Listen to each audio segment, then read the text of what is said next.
Hello and welcome to Weekly Wisdom with Damali. I'm the lead counselor at Forerunner Counseling. We're located in Montclair, New Jersey. And I'm going to talk to you today about some of the reasons that make people end up in toxic relationships. Now, you could be in a marriage, you could be in friendships, you could be in work-related relationships, but you have noticed that there are certain patterns that you just don't know how to make sense of. And so what makes a person end up in a toxicity? And some of the signs of that you're in a toxic relationships is that there is a pattern of you not having your voice. You can't have an opinion, or you're being told who you are, and that's not necessarily the case, but you don't know how to stand up for yourself, or you find yourself being gaslit. I just recently wrote a blog about gaslighting and the 7 stages of gaslighting. Or you may find yourself in relationships where you're constantly being bullied, or you may be the bully. But what causes such behaviors in any relationship? Okay. And I think the most important thing is to know that relationships that are healthy are always mutual. But one of the reasons why some people end up in toxic or bad relationship is that they have a very low self-esteem. When you enter into a relationship and let's say you have idolized the other person, especially when it comes to like intimate relationships, we have the ideal partner that we think we are looking for, and we create that image in our minds. And so when we find what quote unquote that person is, we try to fit ourselves into their space, even if we know that some of the things that they are doing are not what they are not necessarily aligning with us. We kind of talk ourselves into the fact that it has to work. So because you have an idol in your mind or an idea of what that perfect person should be. So for example, when you think about in the general sense of terms, women looking for a guy that is tall with six-pack abs, or men looking for like a skinny or whatever, bigger woman, whatever those ideas people have. I'm just throwing spaghetti on the wall here, but we create those ideas because then we start to think that we don't have what it takes to be with that person, because our view of ourselves is very, very low. So we fear that those people reject us. So we mold ourselves into their world so that we can make it work. So especially when you don't see yourself. And for some of you that have never been to therapy before, you've never worked on yourself at all, I would encourage you to start somewhere, because your ability to avail yourself in a healthy relationship is very contingent on your awareness of your own self. To the degree that you're aware is to the degree you're going to attract the same. So if you're not fully available to yourself, or your self perception is very low, you're going to find someone who is going to agree with you and they'll treat you that way, which may end up in a bad relationship. So if you find yourself like in a negative pattern of relationships, you can consider, how do you see yourself? How do you end up in that relationship? Because I think sometimes we become victims of what people do to us, but we never stop to ask ourselves, what is it about me that was condoning that? Because if you don't have a positive or a good self-perception, you're going to end up with someone who will agree with you that you're worth nothing, and they'll treat you that way. Okay. And so the other thing is the fear of change. How many of you have had that? We've been together for so long, or I've been working at this job for 20 years and 15 years. I don't know how to start all over again and begin all over again. It's too much work. I might as well just deal with this, rather deal with the devil that I know than the devil that I don't.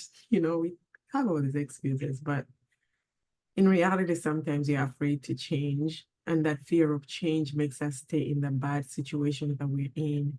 And sometimes, especially when it comes to marriages or financial, like jobs, your lifestyle is at stake. You have to look for another job. Your kids may go to another school. Maybe they were in private and now you have to consider public. Your car, it's a lot is at stake. So you don't just quit your job. Quitting your job comes with other ramifications: where you live, what you drive, where your kids go to school, your lifestyle, maybe no more vacations. It's very different for different people. So that when we don't know how to adjust to changes, sometimes we get stuck in the bad cycles of relationships.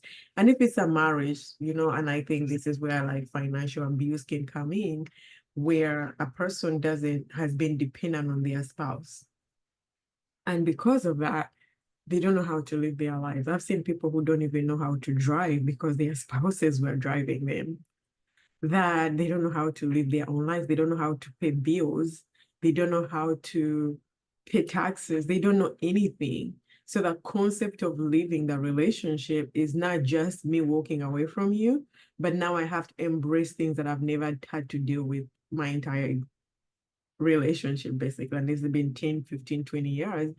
That's a long period of time, and some people feel like they don't think that they can learn.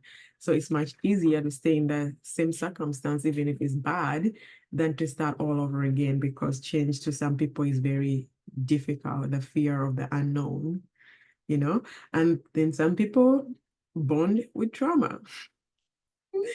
I think that's very, very common, like trauma bonding. Your traumas attract the other one's trauma, and then you create a very negative cycle. And it's so funny when it comes to like intimate relationships.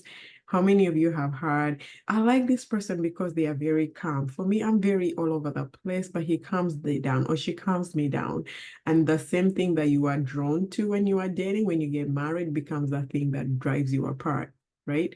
And so when you don't work on your trauma, I've seen trauma destroying relationships. So if you really know that you've gone through, and you may not necessarily have gone through like physical abuse or safety abuse, but emotional neglect or abandonment, all those things can come up and ruin healthy relationships because we don't have the capacity to deal with, to develop healthy relationships. So that's something that you have to consider.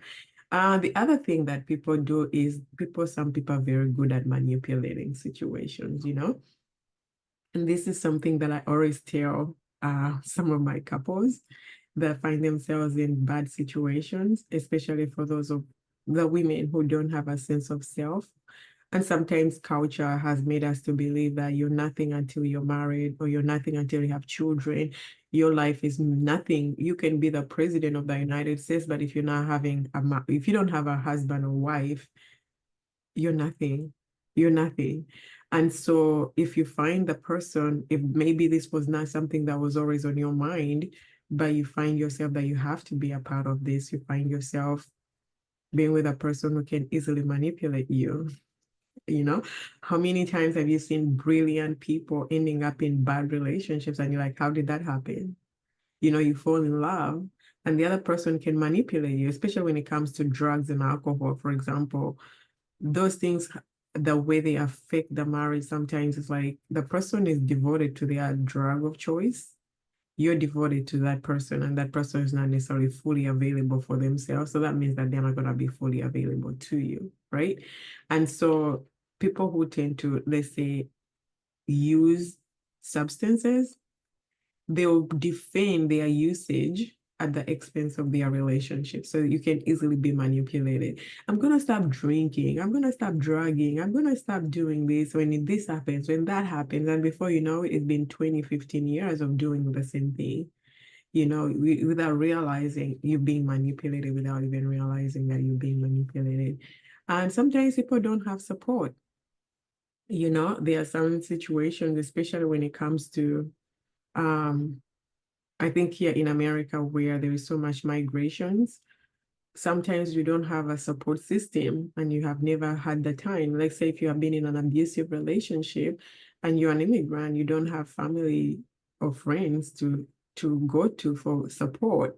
You end up in a bad situation. You're stuck with it. You can just complain about it, but you really don't have that many options of choice to consider. So you end up dealing with that bad situation. Maybe you've never even like haven't had a job, or your family is out of state and you can't afford traveling to them. There's so many factors that can affect a person's ability to live a toxic relationship, and then sometimes this is the one.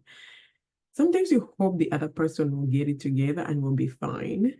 This is the most common one. You love them and you can't leave them. So you hope they will get it together and then everything will be fine. When we do that, by default, we don't take accountability of what we are doing to contribute to that bad situation, because we are expecting the other person to do the right thing. Right? I love them a lot, and I know they will change. It's been 5 years. You've been telling that to yourself. I know they will change. I know they will change. And before you know it, you've been stuck in this toxicity for 20 years or 15 years. And one of the things I encourage people a lot to do is be present with yourself. Be present in your own life. Don't just live up. Don't live away from yourself in a sense that you're living obliviously, that life is happening, but you're not a part of your own story. You're not part of your own life story, So just have to know that sometimes life is a choice, and sometimes people choose not to change, and that's their choice. And you have to accept that choice that they have made. So you have to learn to accept that. And sometimes when we tell ourselves the things that we want to hear, we disregard the choices that people we are with have made.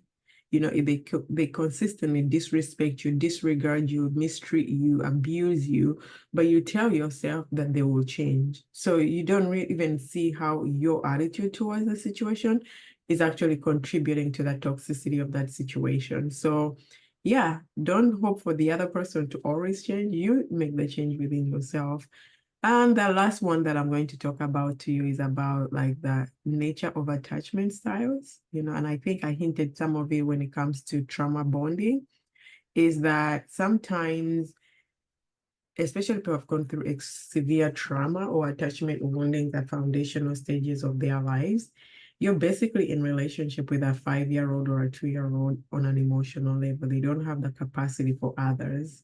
And this is where sometimes it comes off very narcissistic, because the person is stuck in themselves. It's all about them and their worldview, and you don't know how to get out of it. So if you are in a pattern of negative relationship, first of all, if there is a pattern of behavior that you're noticing in your own personal relationships, ask yourself, what is it about me that is engaging or enabling this pattern? Because it's not just happening to you. The fact that you're a part of it is also saying that you're contributing to this pattern. So what is my responsibility in this pattern? Those are the things that you can explore in therapy. And for those of you that have never been to therapy before, I really invite you onto my website, forerunnercounseling.com, and I invite you to come and do a free consultation with me, and I can help you to get a sense of understanding yourself, self-awareness, and I will navigate with you the patterns that you have and how to stop them so that you don't have to get stuck with it.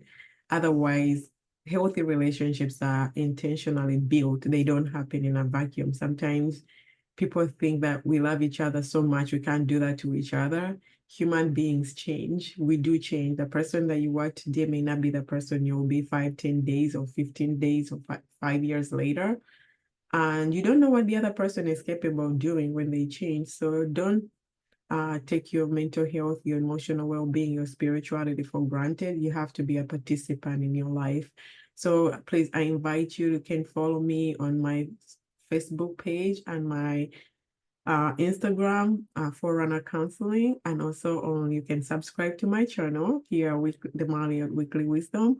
And please go to my website and sign up for my newsletter so you can get my emails, and I'll hint so many topics that can be of support to you. So thank you so much for watching. And again, don't forget to like and subscribe and share with someone that you know. Thank you for watching.